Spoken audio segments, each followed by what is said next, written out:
বাসায় কারো জন্মদিন অথবা বাচ্চারা জন্মদিনের কেক খাওয়ার জন্য বায়না ধরছে, কিন্তু বাসায় কোনো ক্রিম নাই। আজকে আমি আপনাদের কফি দিয়ে ক্রিম বানিয়ে একটা দুর্দান্ত স্বাদের কফি কেক বানিয়ে দেখাবো, যেটা খেতে অসাধারণ।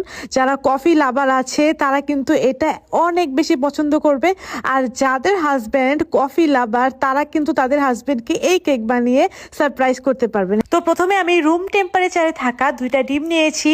ডিমের মাঝখান থেকে কুসুমগুলাকে আমি আলাদা করে ডিমের সাদা অংশটাকে সেপারেট করলাম। ডিমের সাদা অংশের সাথে যদি সামান্যতম কুসুম থাকে তাহলে কিন্তু এটা ফ্লাফি হবে না, সো এটা মাথায় রাখতে হবে। তারপর এখন আমি এখানে হাফ কাপের মতো চিনি দিয়ে দিব।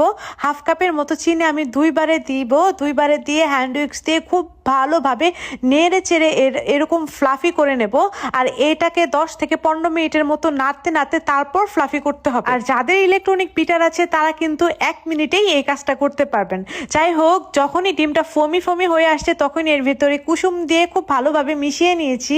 তারপরে দিয়ে দিলাম 1 টেবিল চামচের মতো তেলটা দিয়েও খুব ভালোভাবে মিশিয়ে নেওয়ার পর শুকনো উপকরণ মিলিয়ে নিচ্ছি। শুকনো উপকরণের ভেতরে হাফ কাপ ময়দা, 2 টেবিল চামচের মতো কোকো পাউডার, হাফ চা চামচ বেকিং পাউডার দিয়ে খুব ভালোভাবে মিশিয়ে নিচ্ছি। আর এটাকে খুব আলতোভাবে মেশানোর চেষ্টা করবেন। যদি একদম তাড়াহুড়া করে মিশাতে যান তাহলে কিন্তু ডিমের ফোমটা ভেঙে যাবে, তাহলে কিন্তু কেকটা ওইরকম ভালো হবে না। সো এটাকে স্লোলি মেশাতে হবে। 5 ইঞ্চি একটা মোল্ডের ভেতরে তেল ব্রাশ করে নিচে একটা কাগজ বিছিয়ে দিয়েছিলাম। তারপর কেকের বেটাটুকুকে দিয়ে দিলাম। এখন এটাকে বেক করে নেব। মোটা তলানিযুক্ত সসপ্যান নিয়েছি, তার ভেতরে স্ট্যান্ড দিয়ে কেকের মোল্ডটা দিয়ে খুব ভালোভাবে ঢাকনা দিয়ে ঢেকে দিয়েছিলাম। আমি 2টা ঢাকনা দিয়ে ঢেকে দিয়েছি। আর কেকটাকে আমি প্রায় 25 মিনিটের মতো জাল দিয়ে নিয়েছি। 25 মিনিট পর আমার কেকটা কিন্তু একদমই হয়ে গিয়েছে, আর আমি এটাকে একদম লো আছে জাল দিয়েছি।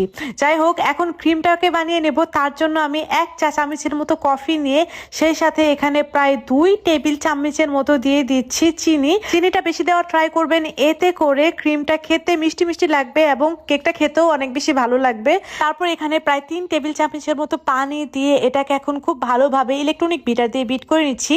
আপনাদের বাসায় যদি ইলেকট্রনিক বিটার না থাকে তাহলে কফির যে একটা মেশিন আছে ছোট টাইপের, ওইটা দিয়েও কিন্তু এই ক্রিমটা খুব সুন্দরভাবে হয়ে যাবে।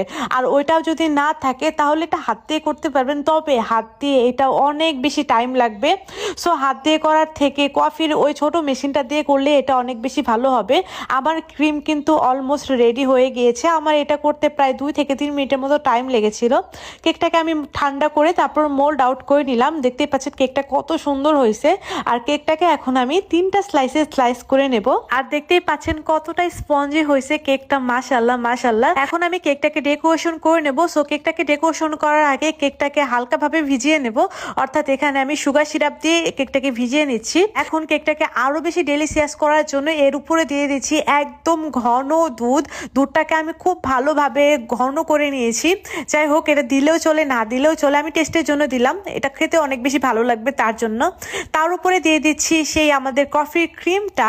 তারপরে আরো একটা লেয়ারে কেক দিয়ে দিলাম। তারপরে আবারও সুগার সিরাপ দিয়ে কেকটাকে ভিজিয়ে নেব।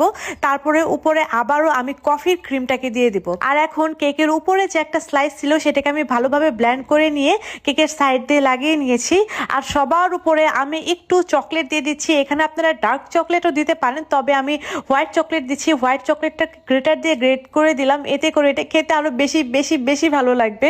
যাই হোক, আমার কেকটা কিন্তু একদমই রেডি হয়ে গেছে। হুটহাট কাউকে সারপ্রাইজ করার জন্য আমার এই রেসিপিটা কিন্তু আপনাদের খুবই কাজে লাগবে। রেসিপিটা আপনাদের টাইম লাইনে শেয়ার করে রাখেন যেন পরবর্তীতে রেসিপিটা দেখে বানাতে পারেন। আর যদি শেয়ার দিয়ে না রাখেন তাহলে কিন্তু রেসিপি হারিয়ে যাবে, পরবর্তীতে আর বানাতে পারবেন না। দেখা হবে নেক্সট এপিসোডে। পেজ ফলো দিয়ে রাখবেন। আল্লাহ হাফেজ।